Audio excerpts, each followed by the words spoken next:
Are you ready to turn financial planning from a boring chore into an enlightening and entertaining adventure? Join us today as we dive into the art of financial goal setting, where we'll blend humor, education, and practical tips to set you on the path to financial success. Grab your favorite beverage, sit back, and let's turn those financial goals into reality with a smile. Welcome to the show where we go deep inside the section of finance and the human mind. Jim and Ryan are here to guide. Get ready to explore. Let's embark on this ride. Money mindset mastery, where we break it all down. I almost wanted to do air guitar there. Okay. Rock and roll. Next episode. Yeah, absolutely. So we're live again. I'd like to welcome everyone to the Money Mindset Mastery podcast. I'm your host, Jim, and joining me today is Ryan. Ryan, how are things today? Great. I'm excited to talk about a blog that I've written, and as always, I try to incorporate a bit of humor with everything because, let's be honest, financial stuff is a little bit dry, so that's why I like to make it a little bit funny at the same time, but it's serious. So hopefully somebody takes something away from this, or you share it with your kids, they learn something you may have fallen asleep with at school. Not that school teaches a whole lot of this financial literacy piece, and especially when it comes to goal setting. I do remember being in school and learning a little bit about goal setting, and the one thing that probably hasn't changed over 50 or 60 years is the SMART analogy, which I'm sure we'll briefly chat about too. So, I don't think I've ever really heard this about the SMART analogy. I don't recall going through a class learning about goal setting. So I don't know. Maybe you went to a special school compared to me. So we're going to get into your blog post, and this is your debut blog post that we will be posting on TVH Financial's website as well as TVH Group, and we will also have it in the description. So you have a link to the blog post as well. Ryan, I know we're live here, but I basically see the bottom half of your forehead. Okay. Yeah, so, can you adjust the screen at all? The camera? There you go. All right, now we see the full Ryan. Because we don't want to give him partial Ryan. We want to give him full Ryan. Yeah, no full Monties here. No. So we're going to talk about the art of financial goal setting, a humorous and educational guide, because you did want to add a bit of your humor as well and kind of get that out to people. So this is, again, your first blog post, right? Yeah, it is my first blog post. Worked hard, and I learned a lot about making sure that you save documents through this. Right. So it's all about learning, right, Jim? So yeah, for sure. So there's a lot in here to kind of unpack, and I don't know if we're going to really go through everything within the blog post itself. We don't want to give it all away, but let's talk about why set financial goals. Like, why would someone want to set financial goals?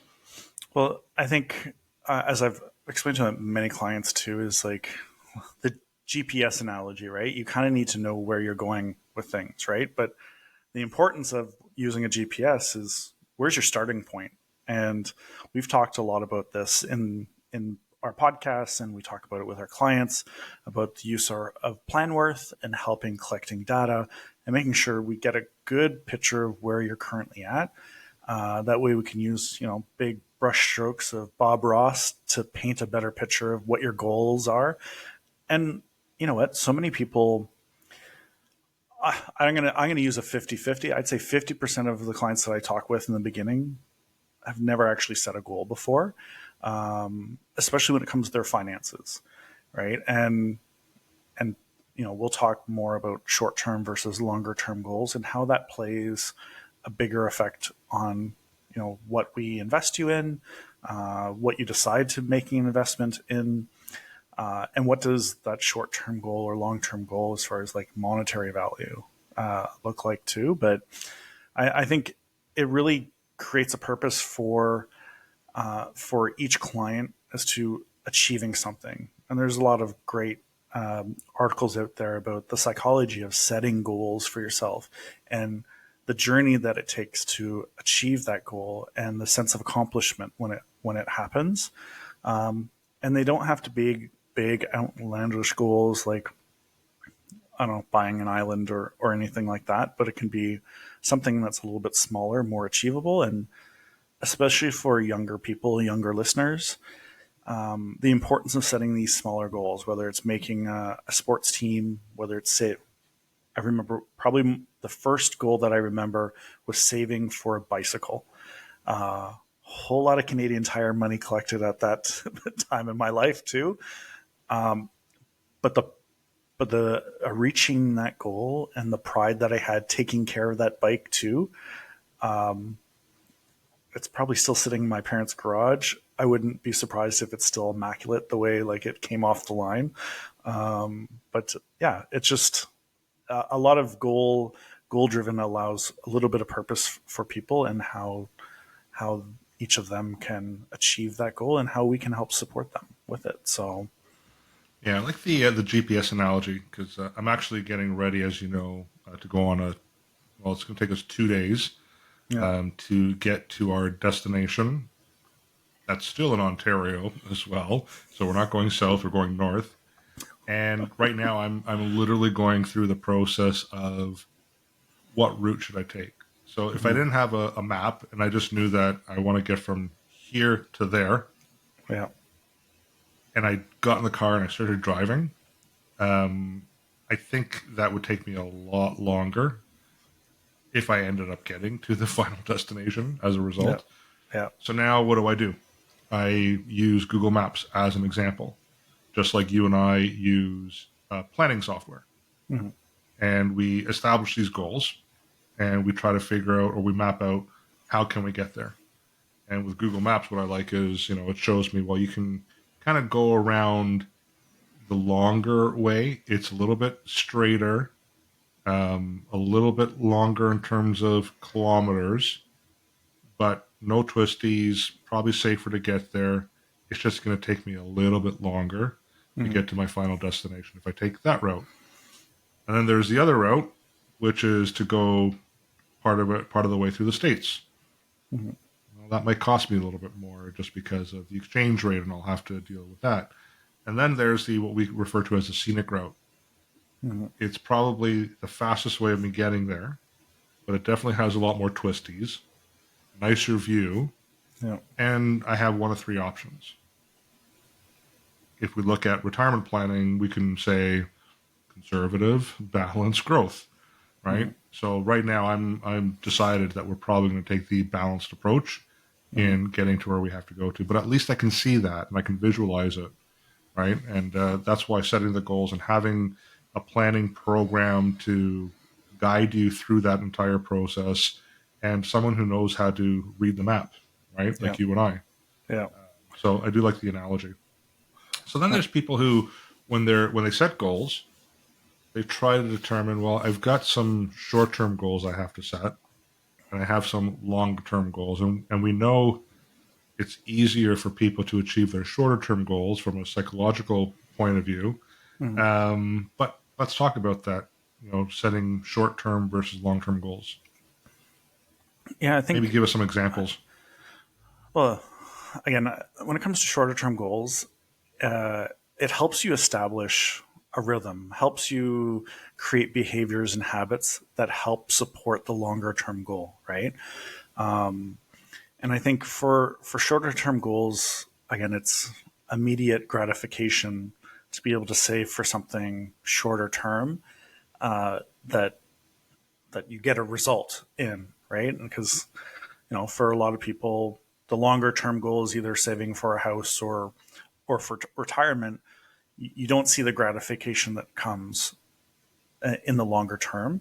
And it's really, when it comes to the shorter terms, it's, I guess the analogy is like, it's like the appetizer, right? It's a little taste sampling of everything that's going on in the world, where the longer term goal is more the main course leading into the other things, again, depending on what type of meal plan you have.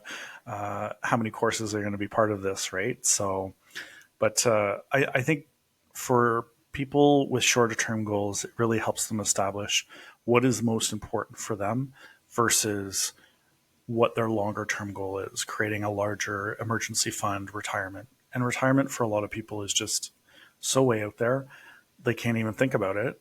That's where we come into play, right? As let's help you create those behaviors in the short term to make sure that you achieve the longer term goal of whatever that big thing is for you. Because if you're not getting the guidance, the support, then you can spend all your time, all your money, only achieving, hopefully, only achieving like little short term goals that really, in the end, you never ever achieve the longer term goal. So, yeah, I think one of the things, obviously, for shorter term goals is creating a small emergency fund, having it that is small, manageable chunks for people. I don't know if there's anything else for you that you've seen with clients when it comes to shorter term goals that's helped them establish or create them and achieve them quickly. No, nothing specific, but I'm going to play off this analogy a little bit with you because I'm a bit hungry and it does make sense to me. So you're saying short-term goal is like the appetizer, right? And Yeah. long-term goal is like the main course, for example. Yeah. And it is difficult at times to kind of strike the right balance. So I think to myself, when I go into a restaurant and I am starving, my immediate gratification, my short-term goal is to get something into my stomach as quickly as possible. The danger in that, if I put too much bread into my short-term goal and chips, it's not going to be much left over for my main course, for my long-term goal. Yeah. Now, the other option is I can sit there and I can starve because I'm focused on my long-term goal, my main course, and not really do much with the short-term goal, my appetizer. Man, am I going to be unhappy and grouchy and not a nice person to be around. So it's having dealing with the short-term issue, which is my hunger, not overdoing it, so there's enough there for the main course as well, kind of striking that balance. Yeah. Money management, guys, it's really not that complicated. It's the same thing, Yeah. right? It's doing a bit of both and how to determine what the right balance is. So, Yeah. And for that balance, the balance too, I was going to say is, especially on the financial side too, is people are always worried. I just don't have the money. But sometimes it's, $20 a month, $25 a month just to start off. And I read an article a couple weeks ago that talked about people who are financially rich versus people who are not. And the people who were financially rich were the ones that were putting away money first, making sure that they were achieving their short and long-term goals first and foremost before attacking like their day-to-day stuff. So they were putting away the money first so they didn't even see it. We'll talk about the power of automation and making sure that you don't see that and that it goes away and that you're only working with X amount of dollars a month. So, but it's a different philosophy of how you think about money, that the money doesn't just simply come in and go out, but it's some of it you just don't see because you've automated it to make sure you're constantly putting money away and that you're working with what's left with it. So, also known as pay yourself first or for savings. yeah, absolutely. Right? Sure.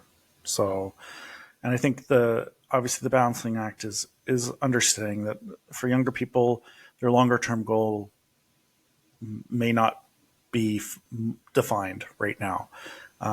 And for some people that are older, it may not be defined because maybe some of them have achieved some of their longer term goals, and it's just about enjoying the here and the now. So, for us, let's help you talk about that. And I know I'm trying to be more serious about it right now too, right? Which becomes really a fine juggling, balancing act between the two activities, and that you work with the right people and surround yourself by the right people. You can achieve both pretty easily. So, well, let's talk about SMART goals. I guess SMART goals, is that the opposite of dumb goals?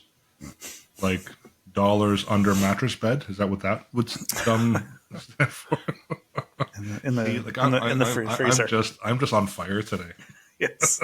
So let's talk about SMART goals. What are they? What does it mean? So SMART, whether it's college, university, you've taken some sort of business, or your boss has come to you with SMART goals, but part of your own development plan. SMART goals stands for specific, measurable, achievable, relevant, and time bound. So, very easily to be specific about a goal about, if I just want to save $5,000, there's no there's no specific reason why you're saving that $5,000. But if you attach something to it, like, you're saving for a down payment of a car, perhaps you're saving for the down payment on a home, saving for college or university, then there's the ability to make sure that you're more specific. And the more specific, the more detailed you can be about this. The second is measurable. Being able to track your progress.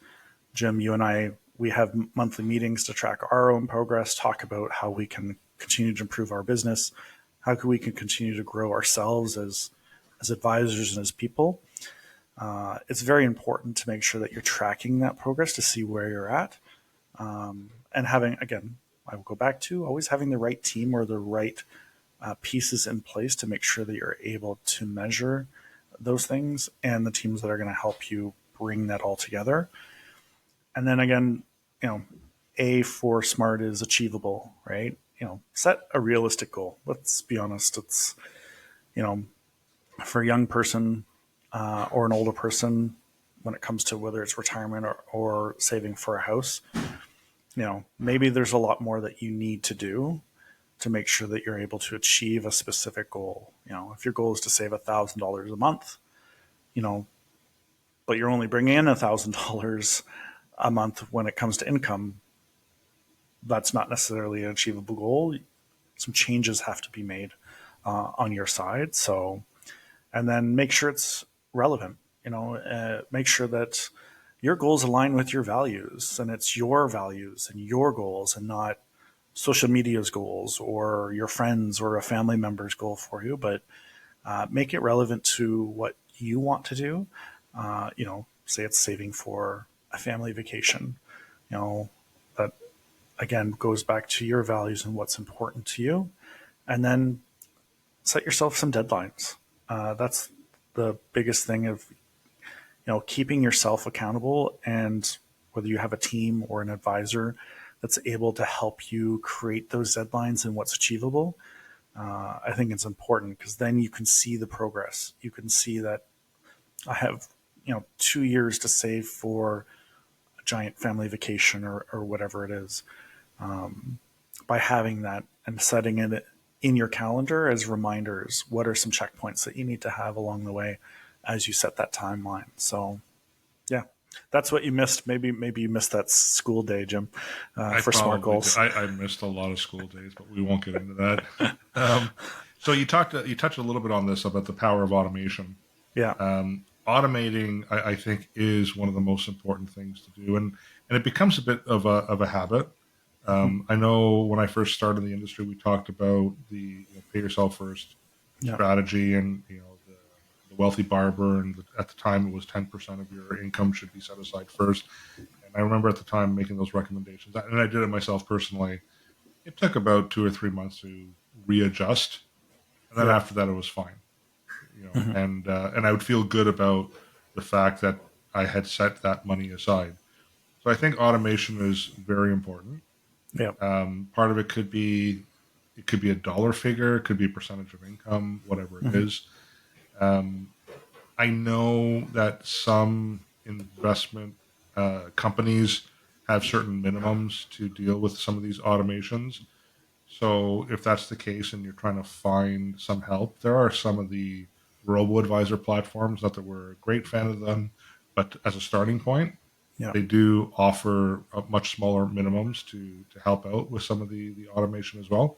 Yeah. So I think literally it just becomes a habit. If you think about it, people own homes. It is almost a forced savings. Like you're living in your home, you're making that mortgage payment. At some point, you're hoping to have equity down the line that you can tap into. It is a form of forced savings, but there are other methods as well. And again, the dollar amount. As long as you're doing it, that's all that matters, right? Because you'd be surprised how that money will start accumulating, and the power of compound interest and the power of buying in the highs and lows of the market, dollar cost averaging, all of that will work towards your advantage. So, yeah. Yeah. So I like this one, feeling the flow of cash flow. That's right. This is one that we've definitely been focusing on a lot more recently, and helping our clients out with cash flow planning, behavioral cash flow planning specifically. So let's talk about understanding cash flow and the importance of tracking income and expenses and savings. Well, yeah, I think, as a certified cash flow specialist too, it was important, and we'll get into that part next, which is budgeting, which is even funnier. But I've found over the last few years, understanding your cash flow is much more important than setting a budget, because you truly understand your behaviors, and the behaviors are the things that create habits, and habits create better behaviors. It's just a full circle. And before you know it, by understanding the cash flow of what's truly coming into your life and what is very quickly flowing out of your life, you can plug a hole in it, right? It's like a sinking ship. For a lot of people, especially Canadians, that don't understand at the end of the month what happened to all my money and why I have nothing left, it's because you haven't understood your cash flow yet, and you haven't understood the behaviors. So talking to the right, you go to many financial institutions that are just talking about budgeting and talking about your investments, and that is all they're talking about. Or they're just really talking about your investments. Really, they're talking about your investments, and that's it, right? So what we try to do differently, and I know we're one of very few out there that are actually helping people to coach them and teach them about their cash flow, and how we can make sure that we potentially put some silly putty, duct tape, whatever thing is, to help ease the leaking and hopefully allow you to start understanding where that's coming from. So I think that's the feeling the flow with cash flow. Yeah, and that's different than budgeting. And I know we've knocked budgeting from time to time. And part of it is because when people use budgets, it's actually an inappropriate method for what they're trying to achieve. Yeah. Right. So let's talk about budgeting and really the role of budgeting and why someone would budget for certain things, but focus on behavioral cash flow planning for something else.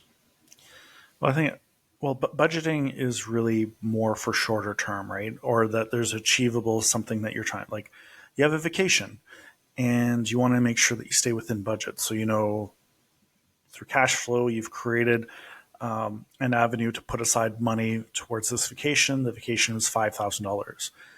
All right. So what are you going to do with that $5,000? That's where the budgeting comes into place. You're going to spend X amount on stay, X amount on groceries, X amount on entertainment, and maybe some other fun things. And I think that's kind of the biggest things. And where I spun a lot of the fun is, budgeting is boring. Budgeting is hard. And it's not sexy at all in any way. So how do we bring some of the fun into it? And as I mentioned in my blog, have fun with labeling some of what your categories are. That way, eating out is fuel for the belly, and entertainment is our fun fund, things like that. So it's really, cash flow allows you to make sure that you're rewarding yourself, to allow you to budget, to make sure that you're achieving these small goals, to make sure that you're creating the habits for longer term goals. So, and then you talk about starting young. So the early bird gets the worm.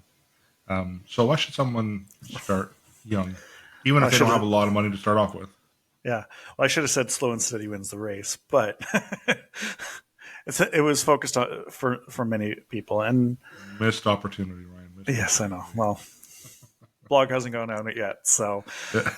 but yeah, early bird gets worm. Again, it's about creating those habits early on when you're younger, right? You know, and I've writing a blog that helps you tackle some of those things when it comes to your kids at different ages. But the habits that we create when we're younger, the habits that are kind of dawned upon us as parents pushing onto our children, is to help hopefully create good habits. Good eating habits, good financial habits, good mental health habits. Right. All of those start at an earlier age, and the sooner you start, the better that you will be off in the long run. And I guess what the saying is, the best time to plant a tree was 20 years ago, but the second best time to plant it is right now. So how are you planting the seeds for yourself, your kids, your family members, to make sure that they are, I guess, as we all try to achieve, is that we're all better off and we continue to get better as life goes on, and that we learn from those experiences. So I think, again, the early bird, it's best to start as early as possible, as young as possible, to establish those things. And again, there's a lot of great resources out there, which we're welcome to chat about on another podcast or one-on-one, whether it's books or certain articles that we can help make sure that you're helping your family and yourself, for that means, to achieve those goals. So You mentioned forget the Joneses, focus on yourself. So you mean chasing others and what they do? That's a bad idea. It's a bad strategy. yeah, I think the more we can focus on ourselves and what truly makes ourselves happy, and I guess we all know the story of the people chasing the Joneses, and it's, the information is out there of how deep in debt we are because our neighbor gets a new car, and it's, what is it? For every third person that gets a new car, it's like there's an 80% chance that you will get a new car if three other people around you. Same with, there was a study that they did where people painted their house front door an unusual color, and then somebody else would follow and somebody else, and then it just creates this ongoing trend, right? Not to say painting your door is keeping up with the Joneses, but you can see how the behaviors of the people around us can really affect and create pitfalls for ourselves when it comes to trying to maintain this kind of lifestyle. You've said it for yourself. What works for you is not what works for me, and what works for one client is not the same that works for another. So every time we work with clients, we're very focused on them and truly unraveling what it is that is important to them, important to their business, important to their family, and making sure that they really focus on them and themselves. And I think it's important because if you can't help yourself, you don't help yourself, focus on yourself, then you can't truly help others. So, yeah. Finally, what are some thought-provoking questions to help one get into the right mindset? I don't know. Good question, Jim. So, that's thought-provoking in itself.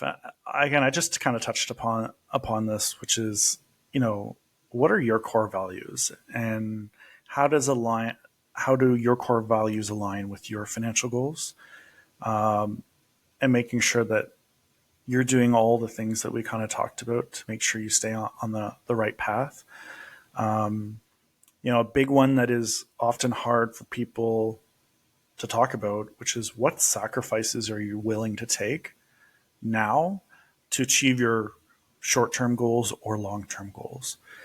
I know it's only $5.99 a month, but I canceled my Netflix for the summer, right? But that's $5.99 that I didn't have before, and I'm freeing up time for myself and for my son and my family and the people that I care about, to make sure that I'm finding that time for them.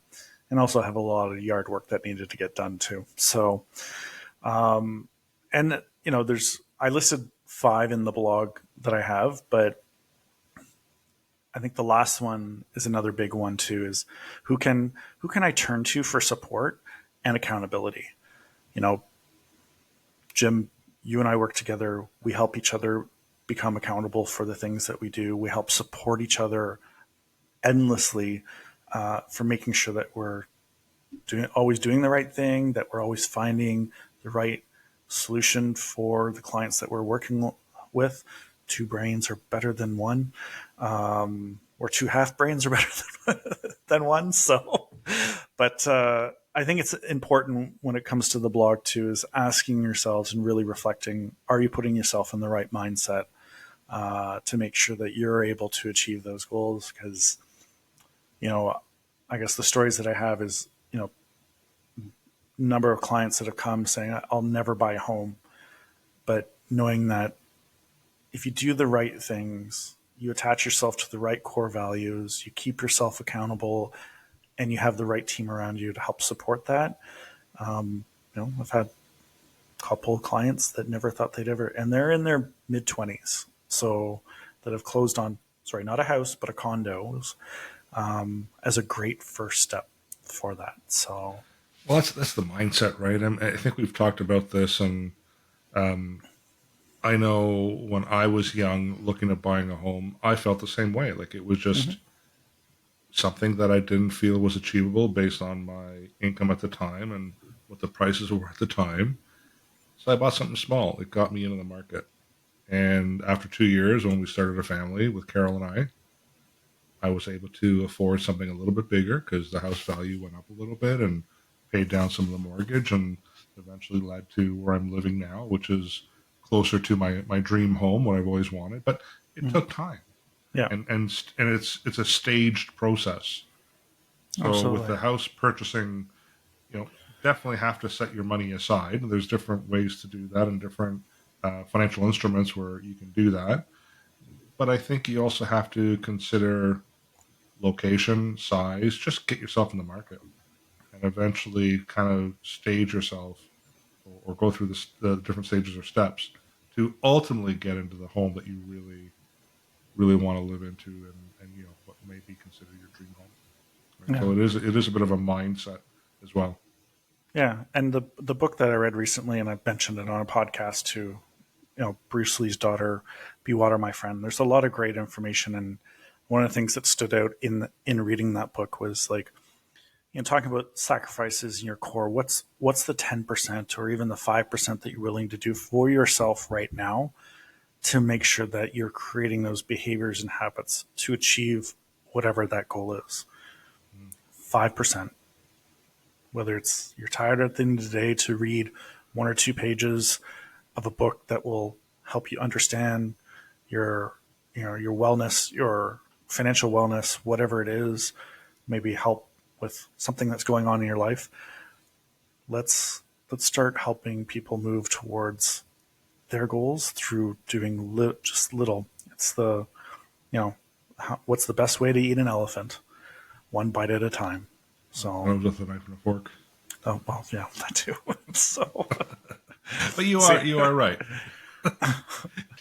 take small, like, start. It's really just start, and then build from there. and if you don't have the right mindset, surround yourself by people that do have that great mindset that can help move you in that direction. Yeah. Right. So, yeah. So Ryan, I'm feeling like a bit of a proud papa right now because you wrote your first blog post. We're going to be posting it on our different websites. So again, the what's the title of the blog post? The Art of Financial Goal Setting, a humorous and educational guide. Yeah, so if you want to go ahead and read that, we are going to be posting it on our tvhfinancial.ca website. So go to tvhfinancial.ca, look for blog on the left-hand side, and then you'll be able to find Ryan Janot's blog, and that's where we're going to be posting this one. You've written another one we're going to be talking about probably in September, right? Absolutely. So I'm looking forward to some other blog posts and things that you're going to share with people. And as always, Ryan, how can they get a hold of us if they have any questions? Ryan or Jim at TVH Financial. There's financial at tvhgroup.ca. I always forget our phone number, Jim, so I'll let you take over from that. 647-727-4668. I don't call myself, so. No, I know. But if you do want to email us, financial at tvhgroup.ca is the one to use. And then look us up again on YouTube, X, Twitter, Facebook, LinkedIn, TikTok, you name it. We're out there. So I had a good session today. Yeah. Had a really good time going through this, and I'm looking forward to the next one. Yeah. Thank you. All right, Ryan, you take care. Yeah.